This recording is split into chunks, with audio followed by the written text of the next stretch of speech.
Hi everyone. Something a little bit different this time. Penguin have released three new books in their Penguin Classics line, and in doing so have redefined what can be considered a literary classic, which I think is about time as well.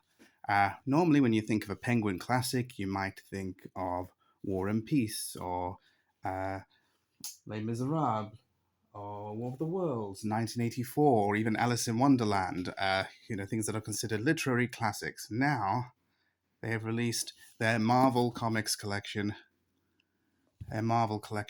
with three new releases: The Amazing Spider-Man, Captain America, and Black Panther. And today I'm going to show you the Amazing Spider-Man Penguin Classics Marvel collection. Someone once told me that you can tell when something is a classic character by if you mention them to somebody and without them ever having read the book or seen the movie, they can then tell you exactly who that character is and what it's about. So characters that fit into that could be Dracula. You tell someone who is Dracula, someone will be able to tell you immediately, well, he's a vampire. Uh, it's Frankenstein. People will be able to tell you much about Frankenstein without ever having read the novel. Uh, Sherlock Holmes. A lot of people will know who Sherlock Holmes without having ever watched a Sherlock Holmes film or ever uh, reading a book by Arthur Conan Doyle. They'll know exactly who Sherlock Holmes is. And the same goes for Spider-Man, and that predates the Sam Raimi movies by several decades. You'd mention Spider-Man to someone, they'll know he's a man that can do whatever a spider can. They'll know that he's Peter Parker, that he was bit by a radioactive spider, became Spider-Man. And people have known this since this comic has come out, and therefore is most definitely a classic. Even having never read a comic, people will know that. People don't have to have watched the TV series, even though the 60s Spider-Man cartoon has the catchiest superhero theme song ever written. So Penguin Classics have released these lovely volumes. They come in two editions. There's a softcover edition, which matches the Penguin Classics black editions. And they're these lovely hardcovers. And the moment I saw this, I thought I had to have this. Now, I'm going to make a small confession. I am much more of a DC Comics reader than a Marvel Comics reader, but I grew up loving all these characters, especially Spider-Man. I grew up watching Spider-Man cartoons, especially their 60s TV series and the one in the 80s and Spider-Man and his amazing friends. But my absolute favorite was the 90s Spider-Man animated series. I've not read a lot of Spider-Man comics, with a few exceptions, but now I have read all of these. So, as you can see, a nice red hardcover on the back is a panel from the comic.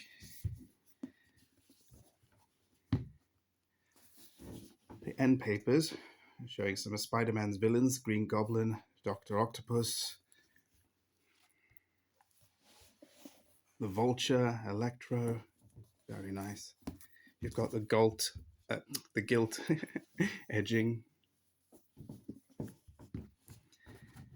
Now, this isn't a straight run through of comics. What they're doing with these editions is they're trying to give an overview of the formative years of the characters. So we start at the very beginning with Amazing Fantasy number 15, and then Amazing Spider-Man number 1 through to 4. And then they're skipping issues 5 and 8 and going straight to number 9, and then they're doing the same after episode after issue number 10. They do give a little overview of what you're missing, of what happens in the missing issues in here. We also have a series introduction.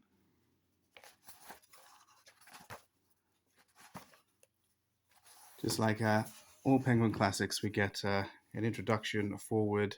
This is by Ben Saunders and Jason Reynolds. And then the volume introduction, again by Ben Saunders. And now we have Amazing Spider-Man number 15. Amazing Spider-Man number 15. Sorry. Amazing Fantasy number 15, where Spider-Man made his debut. The comic was originally called Amazing Adult Fantasy. They changed the name for Amazing Fantasy number 15 because apparently when teenagers were going in to buy the comic, they were getting embarrassed asking for Amazing Adult Fantasy. And Marvel didn't want to exclude anybody or make them feel embarrassed, so they dropped the adult from the title. This is actually the whole issue of Amazing Fantasy number 15, so it doesn't just include the Spider-Man stuff, or Spider-Man's debut, which of course is the famous debut. He gets bitten by a radioactive spider. Uncle Ben gets killed. I should have warned, there are spoilers, but surely everyone knows this by now. Uncle Ben gets killed. He learns that with great power must come great responsibility.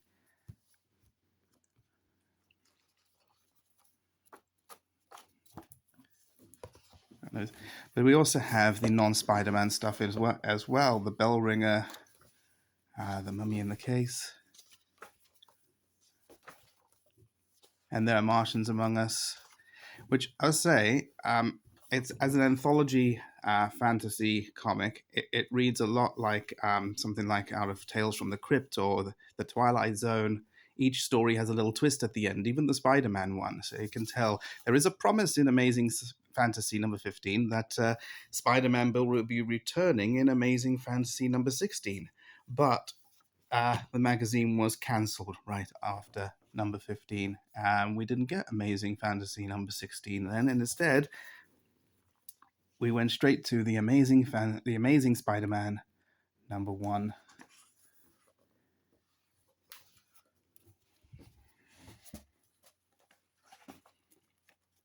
We've got all of these issues are written by Stanlee and drawn by Steve Ditko, who co-created the characters.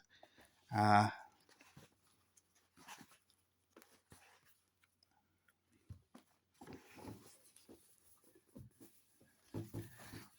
book is printed on this really nice, thick paper. It's matte, not glossy, so there's no reflection. It gives an almost sort of vintage feel to it, although you don't get all those dots that you get on the older comics.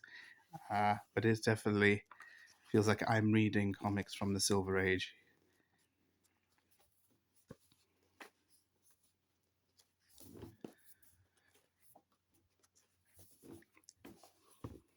So a lot of Spider-Man's Rogues Gallery are introduced in these very early issues. So we have Dr. Octopus introduced very, very early on.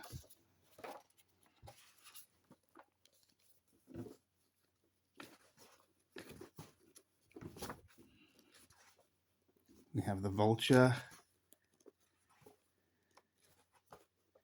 There's Octopus. Sandman. J. Jonah Jameson is introduced in issue number 1 of Amazing Spider-Man number 1. It's also nice as they have they've reprinted the letter pages from the issues as well, and that really does have a sort of time capsule quality to them when you read them. It feels almost like you're going back in time reading these little letters sent to. There you go.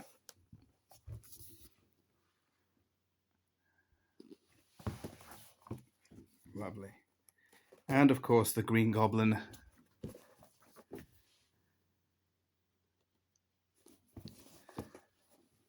Who at this point, the reader does not yet know that the Green Goblin is Norman Osborn. In fact, Norman Osborn has not even been introduced in these issues. We don't know who the Green Goblin is, and it's portrayed as a mystery. It usually ends with him taking off his mask, his face is hidden, and he disappears off into the crowd.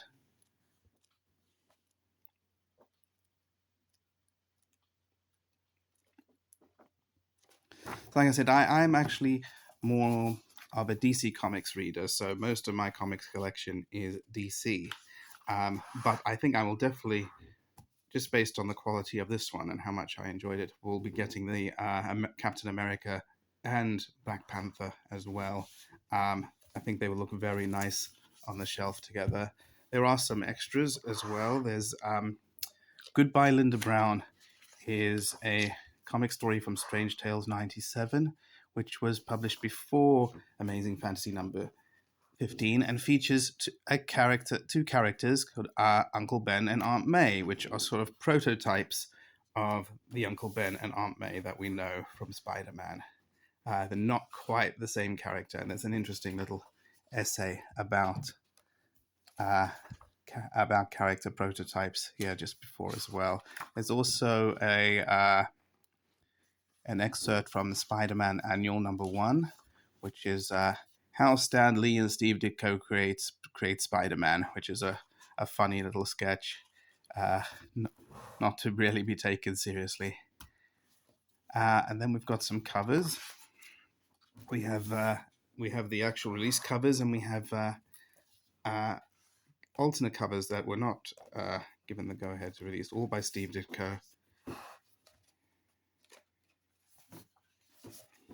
And then there's a suggested further reading, which is also very nice if you want to continue with the adventures of Spider-Man.